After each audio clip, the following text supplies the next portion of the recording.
Hello everyone and welcome back. This time, dito sa ginagawa nating series of presenting proposed research titles, we will now be focusing on GAS or General Education or General Academic Strand in the Philippines. Again, I think this will be the last series that I will be doing for the senior high school level. But if you have any request area or specific area na nasa senior high school, aside from the 4 strands that I have already uploaded, you can write your request for proposed research titles and then kung anong area dito sa comment section. So again, these are the proposed research titles for the general academic strand, specifically dito sa atin sa Pilipinas. So,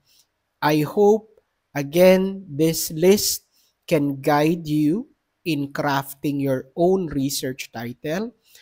If you want to learn to formulate your research title from scratch, kung papaano nagsisimula at papaano malalaman yung dependent and independent variable, I have a separate video for that. Crafting your research title.